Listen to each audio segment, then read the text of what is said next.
Hola, buenas tardes. Mi nombre es Luis Edo y os voy a hablar de empresas y emprendimiento. Antes de empezar, quiero hablar de dos cosas. Uno, darles las gracias a Ricardo y a Fabiola por esta gran iniciativa que están teniendo en el aula del emprendimiento, que me parece muy enriquecedora para todos vosotros, ya que os aterriza de manera real cómo se vive en las empresas, el marketing y diferentes, digamos, teorías o formaciones. También a Alberto Hernández, que es el líder del proyecto de emprendimiento, y por haberme invitado a que os dé esta clase o este masterclass sobre mi experiencia en el mundo de la empresa.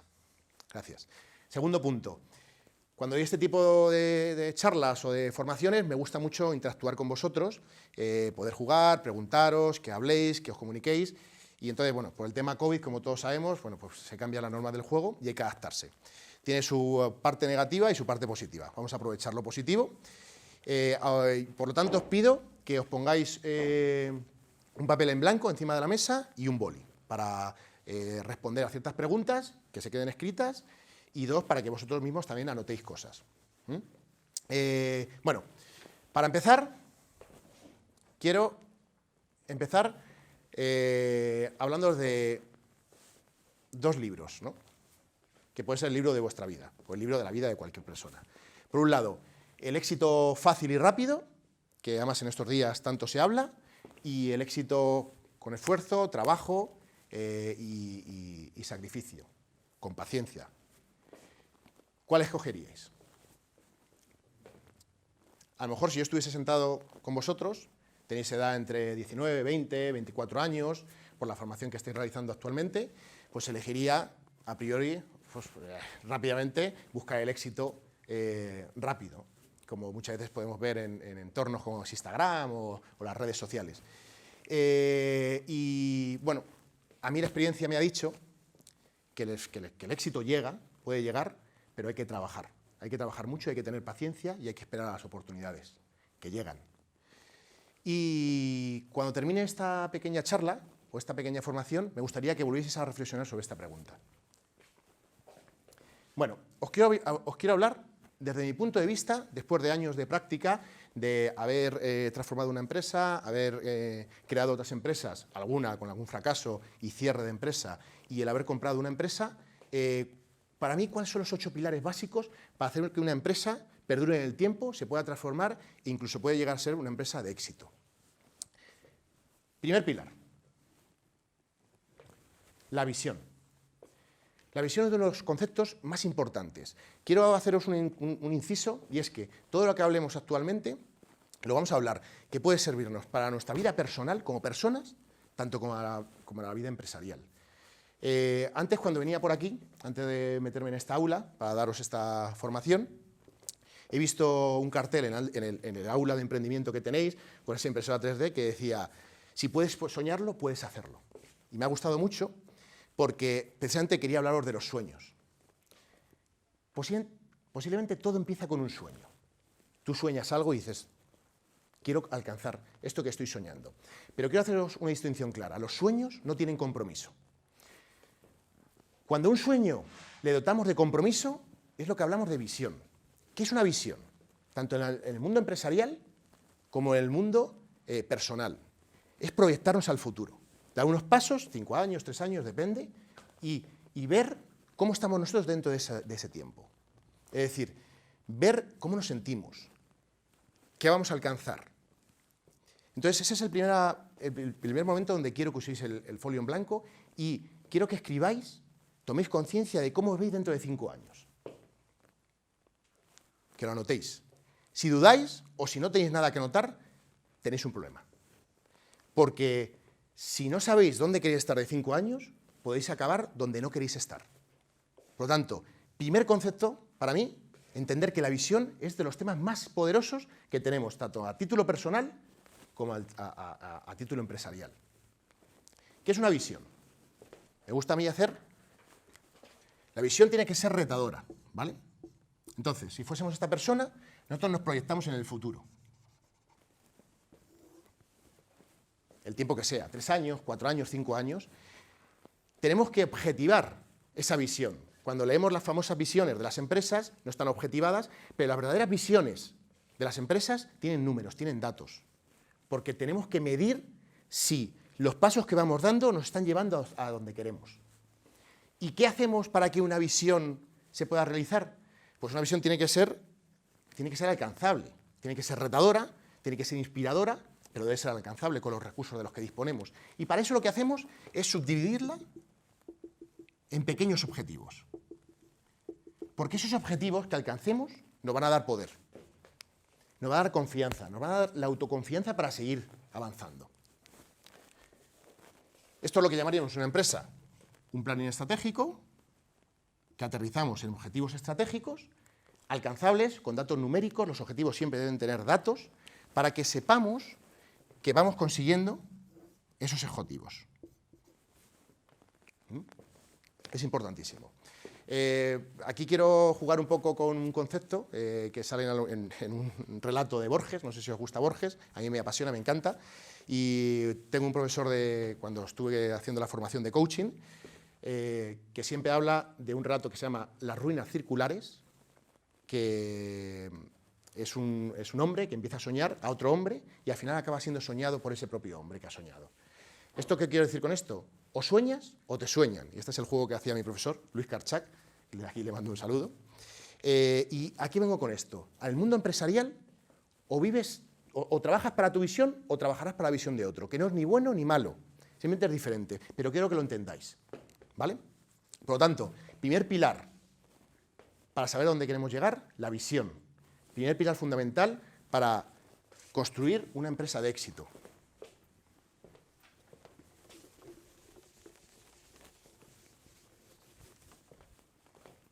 Continuaremos con algo tan importante como la visión, y es el equipo. Es decir, si no tenemos un equipo cohesionado, un gran equipo, no llegaremos a esa visión. Por lo tanto, los equipos, hay un proverbio asiático que versa así: si caminas solo irás más rápido, pero si caminas acompañado llegarás más lejos. Es importantísimo saber que la base de la construcción de una empresa está en el equipo, las personas. Las personas son las que construyen las empresas, las personas son las que innovan, las personas son la piedra angular de una empresa. Por lo tanto, tenemos una visión. ¿Qué gente nos va a acompañar para llegar a esa visión? Aquí, para construir un equipo consolidado y sólido, hablo siempre de la confianza. La confianza es clave. Es clave para construir equipos de alto rendimiento. ¿En qué se sostiene la confianza? La confianza se sostiene en 3 pilares. Uno, la sinceridad. Es decir, ¿ese equipo es sincero? ¿Es transparente? ¿Nos comunicamos con la sinceridad absoluta para decirnos cualquier cosa de manera asertiva? ¿Para construir un futuro, una visión con pensamientos divergentes que luego trabajaremos de manera convergente? 2, competencia. Es importante que ese equipo tenga las competencias para generar una confianza de que llegaremos a donde queremos alcanzar. O si no, por lo menos la actitud de querer aprender, que es fundamental también. A veces, lo estamos viendo en los tiempos de incertidumbre, no todo lo sabemos, lo importante es el aprendizaje rápido, muchas veces más que saber algo. Y tercero, la credibilidad. La credibilidad que construimos juntos. No me vale juzgar lo que hizo en el pasado esa persona. Desde que hemos construido ese equipo, es la credibilidad que vamos a construir juntos, confiar los unos en los otros, creer que podemos. Por lo tanto, para llegar a nuestra visión, importantísimo, un equipo totalmente gestionado por la confianza. Tercer pilar, el aprendizaje. Hablábamos de la visión, a dónde quiero llegar. Hablo del equipo, con qué equipo voy a llegar a donde queremos llegar. Tercero, ¿qué necesitamos aprender? El aprendizaje es importantísimo en cualquier proceso de nuestra vida. O crecemos o decrecemos. Hay que crecer como personas, hay que crecer como empresas. Cuando voy a la visión y digo, ¿qué me falta para llegar aquí? ¿Me faltan recursos? ¿Qué necesito aprender? Esto es importantísimo. Importantísimo aprender que el aprendizaje está ligado proporcionalmente a la humildad. La humildad de que podemos aprender de cualquier persona. Yo he aprendido de compañeros, puedo aprender de vosotros, de cualquier persona, puedo aprender, por supuesto, de mis profesores, puedo aprender de las experiencias, de una conferencia, de los libros. Tenemos un montón de oportunidades para aprender, solo hay que estar abierto al aprendizaje, y eso es la humildad. Decía Séneca, una frase que me encanta, el filósofo romano, pero nacido en Hispania: yo solo sé que no sé nada, uno de los grandes filósofos de nuestra historia. Por lo tanto, eso es humildad, está abierto al aprendizaje, es importante. Y quiero que entendáis el aprendizaje en 4 etapas. Primera etapa, lo que llamamos incompetencia inconsciente. Es decir, yo sé, o sea, no sé que sé, que no sé, perdón. No sé que no sé. Qué frustración. Habrá muchas cosas que no sabemos. Por lo tanto, cuando estamos en esa fase, en esa primera fase de incompetencia inconsciente, aquí no podemos aprender nada porque no sabemos que existe. ¿Cómo salvamos ese escollo? ¿Cómo pasamos a la siguiente etapa del aprendizaje? Con la curiosidad. La curiosidad es fundamental para nuestra vida.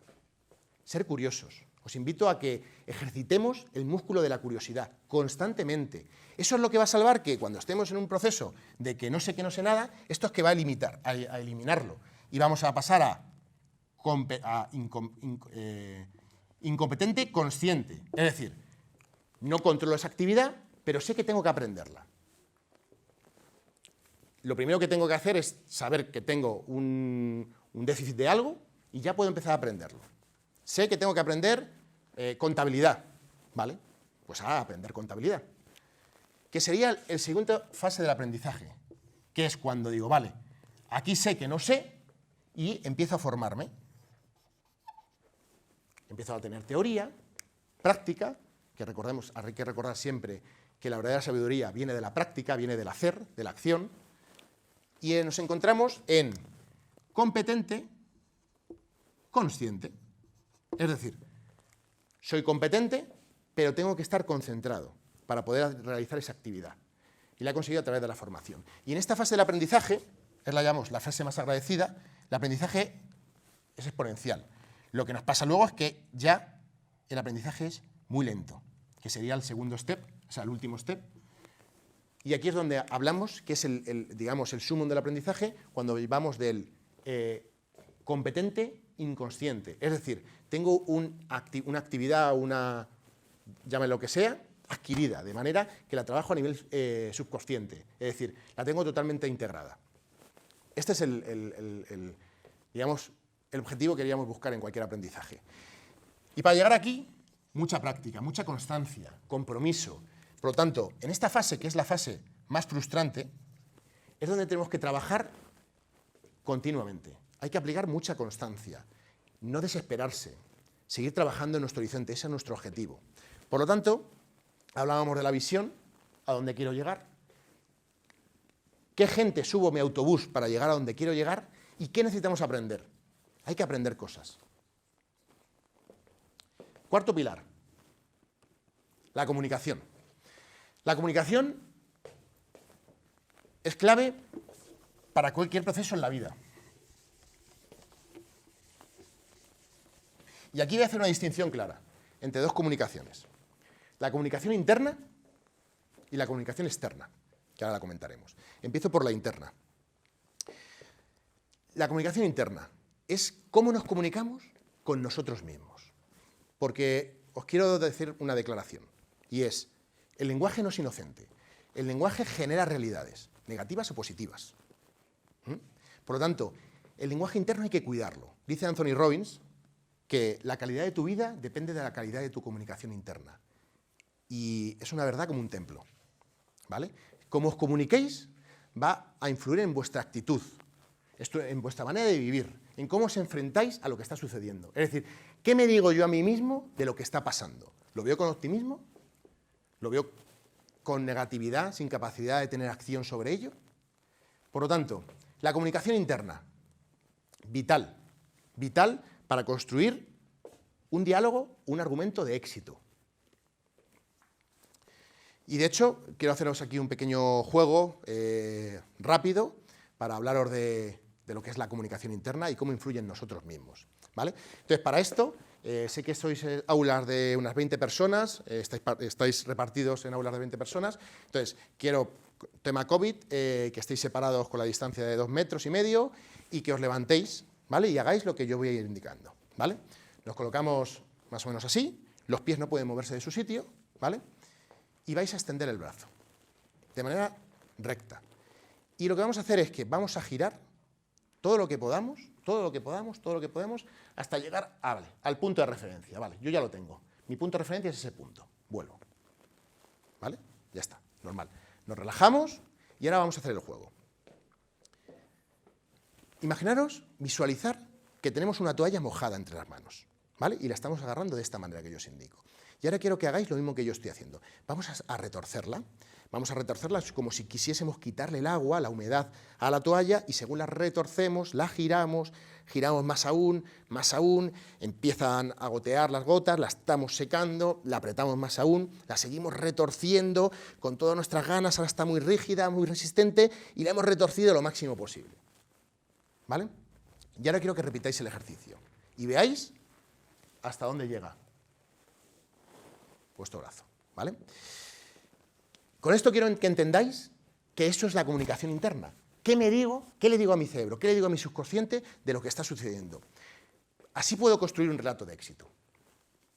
2, pasamos a la comunicación externa. La comunicación externa es cómo creamos el famoso equipo, cómo creamos la confianza. Y eso es entendiendo que la comunicación se trabaja de 2 maneras. Uno es qué mensaje yo le doy a mi receptor y entender que ese mensaje que le estoy dando a mi receptor puede que no llegue como yo estoy pensando. Por lo tanto, tenemos que comprobar que esos mensajes llegan de la manera que yo creo. Tenemos que hablar a nuestros equipos con asertividad y generar confianza para que la comunicación esté presente en toda nuestra organización. Es fundamental. Pasaríamos al 5.º pilar. Actitud. Venimos de comunicación. La actitud se construye en la comunicación, como hablábamos, en la comunicación interna. Entonces, las empresas también pueden tener actitud propia, pero voy a hablar de la actitud personal. Y es decir, ¿dónde nos encontramos? ¿En un punto de víctima, de queja, de la que me dejo llevar por el entorno? ¿O en un punto de la responsabilidad? Es decir, tengo responsabilidad para actuar sobre lo que está pasando, independientemente de que tengamos un contexto difícil. Hay un filósofo español, Ortega y Gasset, que a mí me encanta, y tiene una frase que es: yo soy yo y mis circunstancias. Y tiene razón, los contextos condicionan. Yo soy consciente de ello. Pero vivimos una era en la que los contextos, que por supuesto condicionan, están para ser derribados. Esas limitaciones, esas creencias hay que derribarlas, porque si no nos podemos quedar aquí. Y aquí esto es inmovilismo. Es decir, de aquí no nos movemos. De aquí no tenemos capacidad de actuar, porque estamos en que, bueno, esto está pasando fuera, los balones van fuera. Cuando vengo aquí y hablo de la responsabilidad, yo tengo la responsabilidad de cambiar, tengo un relato de éxito. Porque puedo hacer algo, puedo actuar sobre lo que está sucediendo. Hasta que no entendamos eso, posiblemente viviremos en el mundo de la inacción. Cuando me voy para allá, nos vamos al mundo de la acción. Es decir, puedo controlar lo que sucede.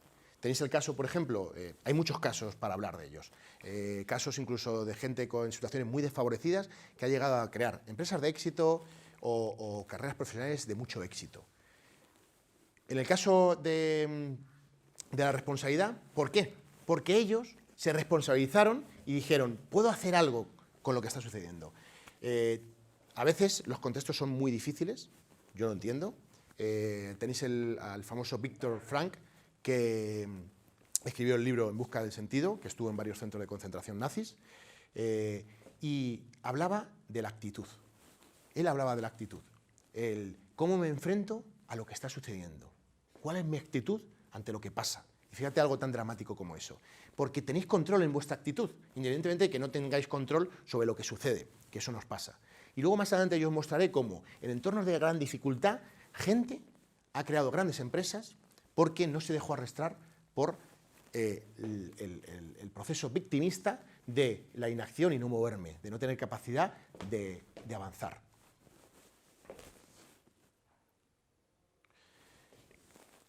Pilar número 6. Hay que acostumbrarse a que la vida es riesgo. Y el riesgo hay que tenerlo controlado y hay que tener valor para superar los obstáculos que se nos presentan en la vida, en la empresa. Si no gestionamos los riesgos, si no asumimos riesgos, no construiremos nada importante, nada grande, nada interesante. Por lo tanto, hay que saber gestionar el miedo. El miedo hay que gestionarlo como un aliado. Tenemos aquí, por ejemplo, el león y la gacela. La gacela, cuando ve el león detrás y empieza a correr, la adrenalina, el miedo, lo usa como catalizador, le abre puertas y le da la energía suficiente para correr un poco más y que no sea ese día comida por el león. Y eso es lo que quiero que entendamos. Para hacer un proyecto hay que asumir riesgos. Y para asumir riesgos debemos saltar por encima del miedo. El cobarde y el valiente son la misma persona. La diferencia es lo que hacen con el miedo. El miedo hay que usarlo como una herramienta, como un buen amigo. ¿Vale? Y hablando de riesgos, hay que asumir riesgos controlables. Hay que analizar los riesgos y asumir riesgos para poder hacer proyectos de éxito. Tenemos que gestionarlo con eficiencia. Tenemos que gestionarlo con actitud. Veníamos de la actitud, por eso venimos y desemboca en el valor. Forma parte del valor. La actitud nos da valor para seguir avanzando, para asumir esos riesgos que son necesarios para montar una empresa, para decirle a tu jefe que quieres realizar un proyecto. Es importante, pero en la vida, hasta para ir a decirle a una chica, o si eres una chica o un chico, si quieres salir, tienes que asumir un riesgo. Lo que tenemos que hacer es medir esos riesgos. Y en la innovación pasa mucho. Se innova, se prototipa y se lanza al mercado, con un riesgo. Lo que pasa es que medimos esos riesgos. Del valor viene lo segundo, que es, sin valor no se puede innovar. Porque la innovación puede ser un fracaso. Y hay que empezar a entender que se puede fracasar. No pasa nada por fracasar. Eso sí, hay que fracasar de manera controlada y midiendo los riesgos. ¿Cuáles son las consecuencias de ese fracaso? Y las empresas innovamos, intentamos innovar, asumiendo que en muchas de esas innovaciones fracasaremos. Pero quiero que entendáis, no sé si os recordáis cuando estabais en el colegio, en matemáticas, teoría de conjuntos. De estos tres elementos, en la intersección de estos tres elementos es donde se encuentra la innovación. Es decir, ¿qué quiere nuestro cliente? Importantísimo. Hay que tener un concepto empático de nuestro cliente. ¿Qué necesita mi cliente? Que no necesariamente me lo va a decir el cliente. Hay que entender que, tenemos el ejemplo de Ford, cuando en su famosa frase de si le hubiese preguntado a mis clientes, me hubiesen pedido caballos más rápidos. Lo mismo, hay que entender, hay que tener una visión empática de nuestro cliente para saber qué es lo que quiere, sin que él mismo nos lo diga, porque a lo mejor no lo desconoce. 2, ¿es viable en el mercado? ¿Tenemos hueco para nuestra innovación? ¿O hay una barrera de entrada tan grande que no podemos entrar con nuestra innovación? Por lo tanto, hay que tener en cuenta siempre el mercado, porque solo hay innovación si es vendible. Si no, ya estaríamos en el ámbito académico de innovaciones incluso médicas, que a lo mejor no tienen por qué ser rentables. Pero en el mundo empresarial, que es lo que estamos aquí, hablamos de viable en el mercado para que sea vendible, al precio que nuestros consumidores pueden aceptar. Y la tecnología está disponible actualmente para poder realizar lo que queremos. Vuelvo a la visión. ¿Os acordáis que en la visión había 4 cartelitos que tenían que ver con viajar a la Luna? Vale. Pues en el 1910, si alguien decía quiero llegar a la Luna, por eso os hablaba que las visiones tienen que ser alcanzables, muy retadoras, inspiradoras, pero tienen que ser alcanzables, porque si no tengo la tecnología para poder subir a la Luna, no puedo subir a la Luna. Pero cuando en 1960 declararon que iban a subir a la Luna, ya todavía les faltaba cierta tecnología, pero estaban cerca de alcanzarlo. Tenían unos recursos y les faltaba poco. Una visión retadora, pero alcanzable. Y aquí pasa lo mismo. ¿Tenemos la tecnología disponible para innovar en lo que queremos? Por lo tanto, es muy importante que entendáis que la innovación es clave para cualquier proceso empresarial, porque la innovación es la única que nos va a llevar a océanos azules donde no hay tanta competencia, donde no están los sectores tan atomizados. Y luego nos tocará volver a innovar, y volver a innovar, y volver a innovar. Hay muchos tipos de innovaciones. Se puede innovar en modelo de negocio, se puede innovar en administración, se puede innovar en productos, se puede innovar en servicio, se puede innovar en operaciones, se puede innovar en cualquier ámbito. Y es un tema que tiene que regar la cultura empresarial. Tenemos que sentirnos innovadores y hay que trasladarlo a toda la organización. Tenemos 2 tipos de innovación. Hay más, pero básicamente yo las separo en 2. Innovación disruptiva e innovación incremental. Quiero que entendáis que la innovación disruptiva es la que cambia de manera sustancial la cadena de valor del servicio o del producto que estemos gestionando. Y eso hace que el sector se venga con nosotros, que modifiquemos y que alteremos el sector. Un ejemplo claro es el iPhone. Fue una innovación disruptiva. Hasta ese momento, Nokia, BlackBerry usaban los botones y llega iPhone y crea un teléfono que es totalmente táctil y ya no hay botones. Eso fue una innovación disruptiva. Hizo que todos, o prácticamente todos, los actores de un sector tuviesen que irse a lo que ellos habían hecho. Una innovación incremental, que también son válidas y son importantes, es generar pequeñas ventajas competitivas en diferenciación en coste, gracias a pequeñas mejoras que vamos haciendo. No alteran la cadena de valor del sector, pero sí generan una diferenciación con tus competidores. Por lo tanto, innovar, ya sea de manera incremental o de manera disruptiva, es importantísimo en nuestras empresas, en vuestro día a día, como personas también. Por lo tanto, la innovación debe ser un pilar fundamental. Para terminar, todo lo que estoy hablando no tendría sentido si no hablamos de los valores éticos. Es decir, ¿qué son los valores éticos? Los valores éticos sostienen todo esto que digo. Si realmente tenemos una visión, pero no está fundamentada con una integridad, olvidaros de esa visión.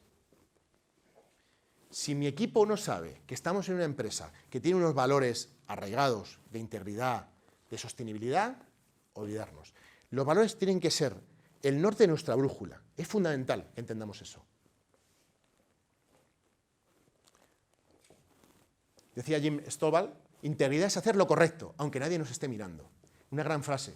¿Por qué? Porque los valores de cada empresa son diferentes, pero deben tener denominadores comunes, porque tienen que ver con la tolerancia, la sostenibilidad, el respeto, la gratitud. Todos esos valores tienen que regar nuestras empresas. Y tenemos que sustentarlo, tenemos que sustentar todos nuestros valores, todo lo que hacemos dentro de un marco de valores. Bueno, os he contado lo que son para mí esos 8 pilares básicos de la empresa.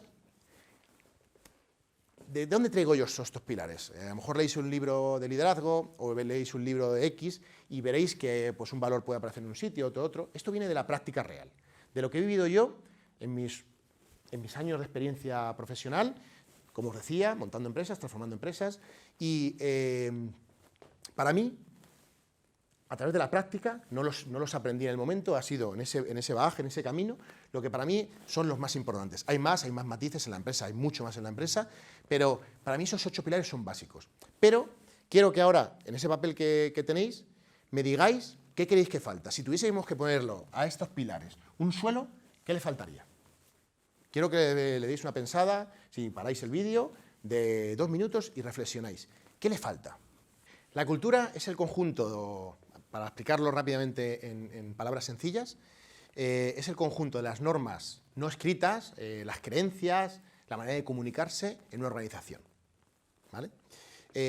¿Por qué es importante la cultura? Porque en la cultura es donde se fraguan, como hablábamos de los valores, cómo se gestiona la propia empresa. Por eso muchas veces, y es tan importante, cuando escuchamos eso de que ha habido fusiones y esas fusiones han salido mal, tiene que ver con la cultura. La cultura es fundamental que la entendamos para saber cómo nos autogestionamos.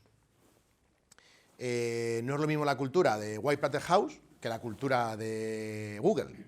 Unos van en traje y con corbata, y eso es cultura, y otros van en pantalones cortos y camisetas. Y eso forma parte de la cultura, hay que entenderlo. Pero eso realmente es lo que sustenta todos nuestros pilares. Creo que lo entendamos y que hay que trabajar en esto. Y se trabaja con la comunicación, entendiendo a la gente, sabiendo qué pasa. Vale, una vez que entiendo esto, para mí todo esto está muy bien, pero falta algo fundamental. Y quiero que lo volváis a escribir. Para vosotros, si tuviésemos que ponerle un tejado a esta estructura, ¿qué le pondríais?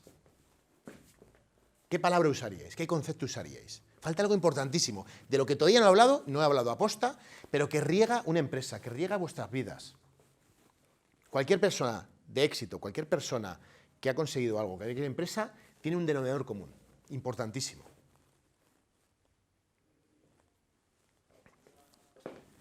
La pasión. La pasión es fundamental. Es decir, o vivimos con pasión o realmente no alcanzaremos nada de éxito ni nada que merezca la pena. La pasión es fundamental porque cuando tú trabajas en algo que te apasiona, cuando tú vives tu empresa de manera apasionante, cuando vives tu vida de manera apasionante, como decía Einstein, no tendrás que trabajar nunca. Cuando tu empresa te apasiona, nunca tendrás que trabajar. Pues estás haciendo algo que te gusta, algo que te da placer. Tienes un propósito.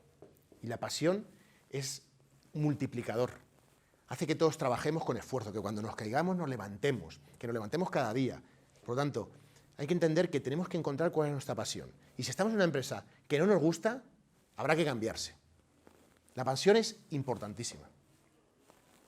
Y bueno, ahora después de contaros todo lo que es la estructura, los 8 pilares, ahora yo quiero deciros, a nivel práctico, sin enrollarme mucho, cómo yo he trabajado todo esto en la empresa. Por lo tanto, quiero hablar a nivel práctico, cómo todos estos conceptos que hemos hablado, todos estos pilares, la cultura, la pasión, cómo lo he aplicado en la transformación de un negocio y la creación de otros negocios. Algunos con un fracaso de cierre incluido, y cómo este concepto que para mí es tan importante, lo que no son cuentas, son cuentos. Es decir, cómo en el tiempo realmente hemos ido evolucionando todos los negocios que hemos ido incorporando a nivel de números, cómo hemos crecido a nivel de números.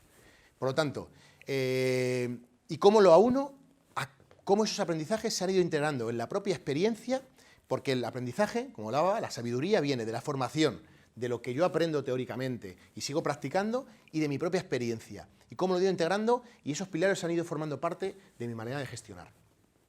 Y cómo gestionamos todo el equipo que conforma las diferentes empresas en las que colabora. Por lo tanto, en 2007 entro en un negocio familiar, una empresa que se dedica a la encuadernación de libros. Para que entendamos el concepto, es una empresa de servicios commodity, es decir, un libro no se va a comprar más o menos porque esté encuadernado en mi empresa. Y en esta empresa, en este año 2007, yo entro, lógicamente, con mucha presión, una empresa familiar. Yo soy tercera generación, es decir, hay un dicho en las empresas familiares, es la primera generación crea la empresa, la segunda la hace crecer y la tercera la destruye. Entonces, imaginaros. Y en ese momento, pasan unos meses, yo estoy trabajando 10, 12 horas diarias, empapándome de cómo funciona todo, declaro 2 visiones. Una, que tiene que ver con el modelo de negocio. Un modelo de negocio de encuadernación, no teníamos muchas capacidades de salida ni de exportar, por lo tanto declaro que en el futuro, ya veremos cómo, tenemos que adquirir o incorporar un negocio de impresión para imprimir y encuadernar, y de esa manera hacer una empresa que se llama integrada y tener capacidad de exportar, de ir al cliente final. Eso es hacer una visión. Y lógicamente en el entorno empresarial se marca a través de un plan estratégico con una serie de hitos que ya veréis que se complican porque llega la crisis económica. Y también empiezan los primeros gurús de las tecnologías a hablar de que no va a haber libros en formato papel en el futuro. En 10 años se van a eliminar los libros. Y digo, joder, pues ya me han sentenciado. Tercera generación, me cargo la empresa, ¿no? Por lo tanto, digo, hay que dar una vuelta al modelo de negocio. Y empiezo a pensar en poder hacer libros personalizados, porque el amor al libro es un tema, casi te diría, social, ¿no? Es decir, que el libro ha democratizado la educación, por lo tanto, es algo que todos, de alguna manera, en mayor o menor medida, amamos. Y dije, bueno, pues si no existen los libros de manera masiva, existirán libros personalizados. Y ya tendré que buscar tecnologías que me permitan fabricar estos libros, porque con las tecnologías tradicionales es imposible fabricar libros de 1 en 1 o de 10 en 10. Por lo tanto, 2007-2008, empieza una crisis profunda. Conseguimos salvar los números, pero las rentabilidades empiezan a caer estrepitosamente. Es un sector muy atomizado, mucha competencia, los márgenes se siguen erosionando cada año y nosotros cada año empezamos a tener más complicaciones económicas. Hasta que llega el punto en el que tengo la necesidad de hacer algún cambio, tengo que hacer algo porque esas visiones que había declarado, por supuesto, la del nuevo modelo de negocio, impensable, me olvido de ella, y la de montar una imprenta empieza a ser mi máxima prioridad, dentro de que mi otra máxima prioridad es sobrevivir, porque estamos en un proceso que de un momento a otro podríamos cerrar.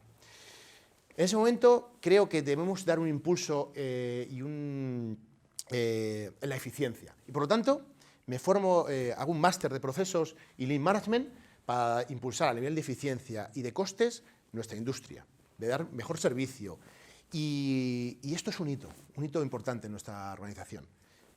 Gracias a esto incorporamos una serie de ideas de nueva gestión que nos ayudan a reducir costes. Y por otro lado, llega un momento en el que los márgenes son tan complicados que en 2010, en una situación súper compleja, tengo que vender mi casa, vengo el pilar del valor, de la actitud, no me dejo llevar por la negatividad que estaba en mi sector en ese momento, vendo mi casa y activos que teníamos para construir mi visión que llegaría más adelante. Y es decir, oye, tengo que sobrevivir porque sé que tarde o temprano incorporaré un proceso de impresión y va a dar el cambio a mi negocio.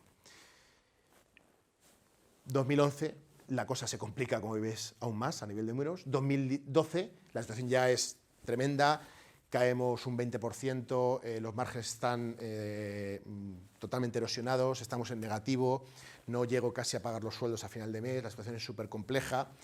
Como sabéis, en 2010 había vendido mi casa, vivo en casa de mis padres, sin recursos, una situación muy difícil, pero seguimos con la visión. Pero con ese ámbito o ese espíritu emprendedor, monto un negocio por diversificar que se dedica a las terapias alternativas. Ese negocio es un fracaso total. Al año y pico cierra, perdiendo también mucho dinero. Pero me enseña algo importantísimo, que construiría la base de una empresa que crearía en 2014, la base del éxito, y es los equipos. Segundo pilar, los equipos. En 2013, gracias a que me llega el momento de la oportunidad, me surge, después de haber intentado comprar una imprenta, después de haber intentado comprar máquinas de impresión que no podía comprar porque en ese momento los bancos tenían totalmente cerrado el grifo y no daban prácticamente financiación. No tenía dinero, por lo tanto no tenía capacidad. Pero en 2013 me parece la gran oportunidad. Una máquina que puedo comprar de un competidor que está en proceso de cierre. Y puedo montar una imprenta de 4 colores que va a dar el cambio a nuestro modelo de negocio creando una empresa integrada. La visión, pilar número 1. En 2013 estaba la oportunidad, llevaba esperando ese momento. Me extendería mucho si os cuento cómo lo conseguí, pero el caso es que el resumen es que alguien me prestó parte del dinero para que yo pudiese poner en el banco pignorado y el banco al final me dio parte de ese dinero. Bueno, al final hice una operación un poco complicada, pero el caso es que en 2013 cambio el modelo de negocio y nos convertimos en una empresa integrada. Una empresa que es capacidad de imprimir y fabricar libros y que cambia nuestro contexto en el mercado. Volvemos al concepto de valor, de actitud, pilares fundamentales. ¿Cómo meterte en esto? Arriesgando todo lo que tienes. Has vendido tu casa. Es decir, que tengamos presente que las empresas son sacrificio, esfuerzo, por supuesto, muchas alegrías también. Y equipo. Y en 2014, en un contexto igual de complicado, pero empezamos a recuperar el vuelo gracias a que hemos cambiado el modelo de negocio. Nos juntamos, hablaba de equipo, un compañero de un máster, el del máster de operaciones, y una persona del sector que llevaba años fabricando libros en impresión digital, pero empezaba a ser un sector convulso, y traigo la visión que hablaba de libros personalizados. Montamos una empresa dedicada a la fabricación de libros con tecnologías digitales. Algo totalmente innovador en nuestro sector. Y empezamos a innovar. Séptimo valor, séptimo pilar, la innovación, fundamental para generar océanos azules en un contexto sectorial del sector totalmente atomizado que competíamos solo por precio. La diferenciación era por precio, básicamente. Esta empresa, con un carácter muy innovador, con un equipo totalmente cohesionado y comprometido, igual que en esta de arriba, empezamos una carrera por la innovación. Empezamos a innovar y cada 2 años hacemos renovaciones tecnológicas innovando y dando un paso adelante frente a nuestra competencia que nos va pisando los talones. En 2016 creamos el grupo gráfico Gómez Aparicio, contextualizando y generando las sinergias de todo el grupo, desde la encuadernación, el negocio tradicional familiar, la impresión tradicional de offset y Liber Digital, con este modelo tan innovador que ayudaba a que la cadena de suministro fuese mucho más eficiente en el mundo del libro. Con esas ideas, recuperando, como vemos, creciendo a nivel de ingresos, en 2016, con esa filosofía de que el equipo es el pilar fundamental de una empresa, realizo un máster de coaching, basado en la idea de seguir haciendo cambios en la organización, de generar unas organizaciones más dinámicas, más flexibles, donde no haya tantos jefes y haya más líderes. Y esto me da otro salto importante para aplicar en la empresa. En 2017 monto una empresa de servicios, totalmente, diversificación. Me salgo del sector, sigo en el sector, mi sector, y sigo liderando estos proyectos, pero monto una empresa creando el planning estratégico y todo el marketing de esa empresa. Una empresa de gran éxito que a los 2 años vendo con unas importantes plusvalías. Gracias a todos los aprendizajes que he tenido, lo que hablábamos, las oportunidades, todos esos aprendizajes que iba incorporando, los utilizo en los siguientes negocios que incorporo. En 2019 compramos una empresa de branding corporativo. Igual, gracias a todo ese bagaje y todo ese aprendizaje, una compra de éxito, una empresa que está funcionando bien, incluso en este contexto, que es un año difícil. En 2020, vuelvo al tema del aprendizaje. Aquí ha habido mucho aprendizaje, pero en 2020 sigue estando presente en mí la humildad de que debemos aprender, debemos seguir aprendiendo, tenemos que tener una actitud de aprendizaje continuo. Y empiezo a hacer un EMBA en ESIC para seguir formándome, para aterrizar todas esas ideas y todas esas gestiones que habíamos utilizado aquí, de planning estratégico, aterrizarlas a nivel de formación. Y en 2020, como sabéis, un contexto súper incierto, la situación, gracias a las innovaciones, gracias a nuestra posición en el mercado, lo estamos sobrellevando de una manera correcta, que eso es importante. Y 2021 tenemos un proyecto nuevo, que no contaré aquí, con otra empresa nueva que tiene que ver con seguir impulsando la eficiencia en la cadena de suministro del libro. Que si nos vemos y ha mejorado el tema de las mascarillas, os lo contaré con detalle. Por lo tanto, hay una frase, bueno, no sé si conocéis esas charlas del BBVA, Aprendemos, y a mí me gustan bastante, os las recomiendo.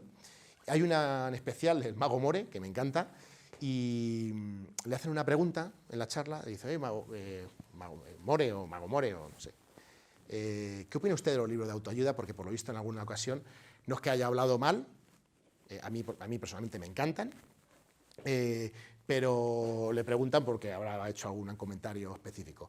Entonces el Mago More dice una frase que me gusta mucho y dice, mira, o le contesta, le dice, a ver, John, a mí me gustan los libros de autoayuda. Lo que me gustan de los libros de autoayuda son los libros de autoayuda escritos por gente que realmente tiene algo que aportar. ¿Qué quiere decir con esto? Y decía, porque leo libros de, te ayuda a montar una empresa en 1 año y hacer una empresa de éxito. Y le preguntas, oye, ¿cuántas empresas has montado? Ninguna. Entonces, os he querido traer esta parte aquí, que es la parte más rollista, para deciros, oye, todos esos 8 pilares vienen de mi propia experiencia. Vienen de poner en práctica un montón de cosas que he ido aprendiendo y que he tenido que aterrizar en el mundo de la acción. Y para mí el resultado son esos 8 pilares, junto con muchas otras cosas. Por lo tanto, quería yo reflejarlo a nivel de mi propia experiencia para que entendamos que todo esto que os hablo es real, es del mundo de la acción, del hacer. Para terminar, porque siempre no puedo comunicarme con vosotros, que me hagáis preguntas, que es lo que me gustaría, quiero cerrar con lo que yo llamo mi decálogo personal. Digamos que lo de arriba, los 8 pilares, son conceptos, algunos empresariales, que podéis encontrar en libros, y esto es algo muy personal mío. Y es decir, ¿qué hablo yo? ¿Qué consejos yo os daría si fueseis a montar una empresa, o si tuvieseis una empresa, o si trabajaseis en una empresa? Primero, las empresas son castillos de papel. ¿A qué me refiero con esto? Y esto para vuestra vida personal también es importante. La vulnerabilidad nos hace fuertes. Una empresa vulnerable. Una empresa, hoy estás arriba y mañana estás abajo. Es verdad que se puede gestionar, pero aunque en la mayor gestión, a veces pasan situaciones. Tenemos un ejemplo, ahora mismo muy latente, y es el Circo del Sol. El Circo del Sol es un gran ejemplo de innovación, de diferenciación. Y encima de diferenciación, reduciendo costes y metiendo unos valores de mucha integridad en su modelo de negocio, que era quitar los animales del circo, y hizo un circo totalmente diferente, totalmente innovador. Esta empresa tan innovadora, una empresa con unos números excelentes, que salen libros como ejemplo, hoy en día está en concurso de acreedores. ¿Por qué? porque hay veces que los contextos, es verdad, no los controlamos. Por lo tanto, la vulnerabilidad es muy importante tenerla presente, tanto a nivel personal como a nivel empresarial. Y eso nos hace fuertes, de verdad, declararnos vulnerables, porque lo somos. 2. La empresa no está al servicio del empresario, todo lo contrario, el empresario está al servicio, yo estoy al servicio de mi empresa. Es decir, me adapto a lo que venga con la empresa. Si la empresa va mal, me tengo que adaptar a lo que venga en la empresa. No es ese modelo de que a mí la empresa va mal, pues yo sigo igual con mi... No, tenemos que adaptarnos a lo que venga en la empresa, porque estamos al servicio de nuestra empresa. 3. Esto redunda en el pilar 2, el pilar de los equipos. Si viajas solo, yo lo había dicho antes, ese dicho asiático, si viajas solo irás más rápido, pero si viajas acompañado llegarás más lejos, siempre, los equipos. Fijaros, hasta los deportes, voy al mundo del deporte, el deporte que parece más individualista, el boxeo, por ejemplo, si os fijáis, el boxeo es un equipo. El boxeador es el que sube al ring, pero tiene su entrenador físico, su manager, su coach, y ellos juntos forman un equipo. Y ese equipo es el que llega al éxito, no el boxeador con su equipo. Por lo tanto, que entendamos que los equipos, como decíamos en el pilar 2, fundamentales. 4. Si no creces, decreces. Esto a nivel económico siempre me ha parecido algo importante que tengamos en cuenta para una empresa y a título personal también. Si no creces como persona, si no creces en el negocio, empezarás a decrecer. Por lo tanto, hay que innovar, pilar 7, hay que innovar, hay que arriesgarse, pilar 6, el valor. Eso hay que tenerlo muy presente si queremos que nuestra empresa sea de éxito y se mantenga en el futuro. Debemos ser exploradores de necesidades. Es decir, como hablábamos en innovación, ¿qué necesita la gente? ¿Qué necesita mi cliente? Fundamental entender eso. Tenemos que tener espíritu curioso, hacernos muchas preguntas, al estilo socrático. Oye, me voy preguntando y esas respuestas van a dar la clave de muchas cuestiones que surjan en nuestro día a día. Por lo tanto, debemos buscar necesidades de nuestros clientes. Rastreador de oportunidades. Esto pongo un ejemplo muy claro que son las Olimpiadas. En el mundo empresarial esas líneas o esos hitos se desdibujan, pero en el mundo de las Olimpiadas un deportista está entrenando durante 4 años para llegar en un momento concreto, que es su oportunidad de lanzar la jabalina o hacer lo que tenga que hacer para llegar a obtener el oro. Esto pasa en la empresa. Yo durante años estuve queriendo montar una imprenta, sin conseguirlo, sin poder dar el salto, hasta que después de muchos años me viene la oportunidad. La paciencia y estar sabiendo que nos formamos y trabajamos para ser capaces de aprovechar esas oportunidades son clave. Es importantísimo que sepamos que debemos estar preparados para la oportunidad. 7. No es un camino fácil, si no todo el mundo lo haría. Es decir, es un camino difícil. Una empresa tiene sinsabores, tiene muchas dificultades, pero también tiene muchas alegrías. Pero quiero que sepáis que si fuese fácil, todo el mundo lo haría.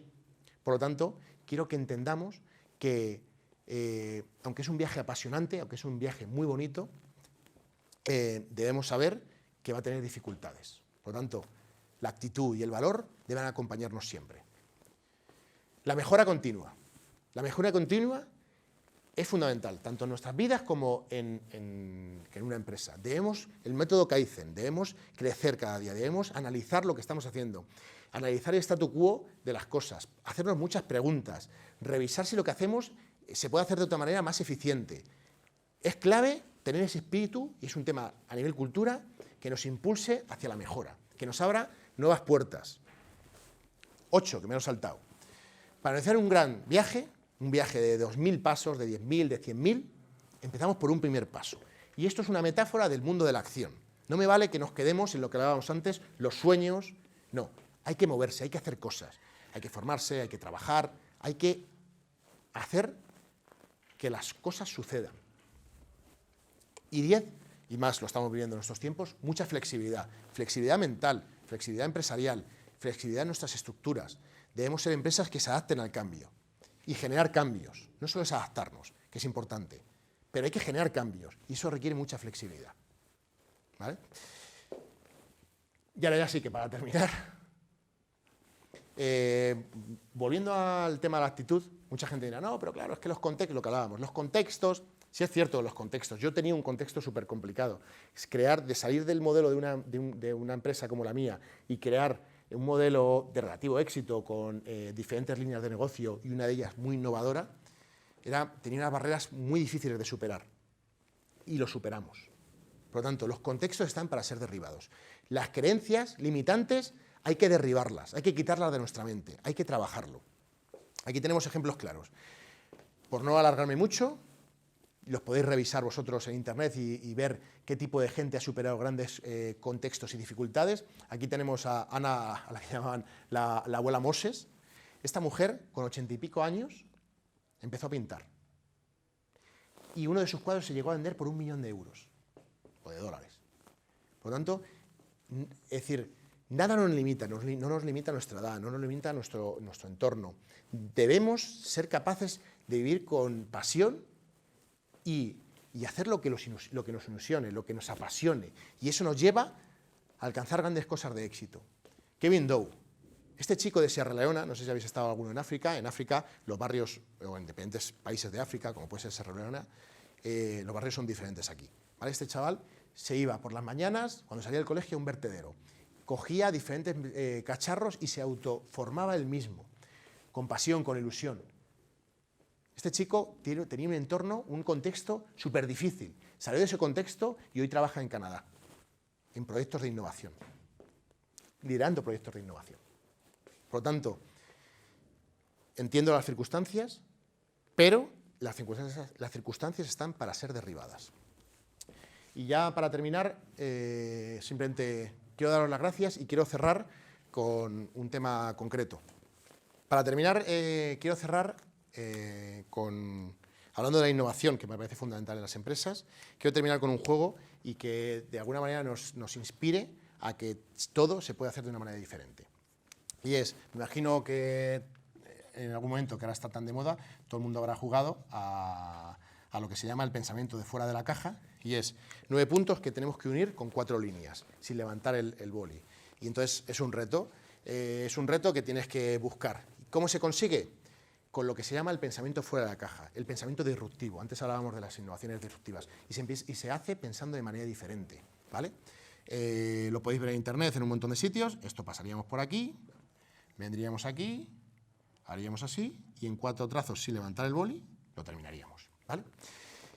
¿Qué te dice esto? Te dice que el pensamiento de fuera de la caja es donde viene la innovación. Este es el pensamiento habitual, lo que todos pensamos. ¿Vale? Y quiero contaros una historia y que uséis el papel en blanco para rematar, ¿vale? Y que entendamos de manera metafórica qué es pensar fuera de la caja. Imaginaros que vais en un coche, vais en vuestro coche y tenéis un asiento solo, tienes un asiento vacío que es el del copiloto.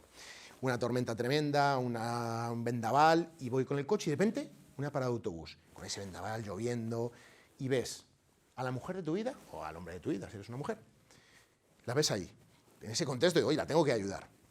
Pero también a su lado ves a otra persona, ves a uno de tus mejores amigos que en una ocasión te salvó la vida. Ostras, ¿cómo no ayudarle? ¿Cómo no devolverle ese favor?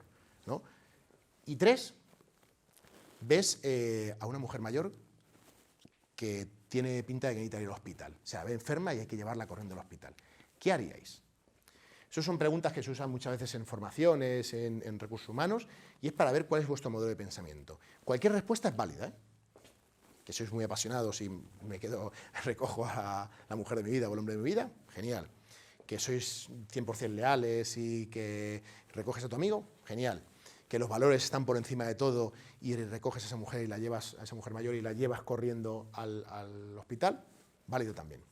Pero, volviendo al concepto de pensamiento fuera de la caja, hay gente que contesta, que sería aquí, pensar por aquí, hay gente que contesta que dejaría el coche, se lo daría a mi amigo para que él llevase a la mujer mayor al hospital y me quedaría con la mujer de mi vida, o en el caso al revés, o con el hombre de mi vida, ¿vale? Por lo tanto, quiero que nos quede eso, de alguna manera, nos quede en el ADN, que tenemos que pensar fuera de la caja, tenemos que pensar de manera innovadora y que tenemos que tener la actitud para derribar todas las limitaciones que se nos presenten, que se puede hacer, con actitud y con pasión. Y cierro con una frase, ya veréis que me gusta mucho Ortega y Gasset, filósofo español, de no somos un participio, somos un gerundio. Es decir, haciendo, por favor. Gracias.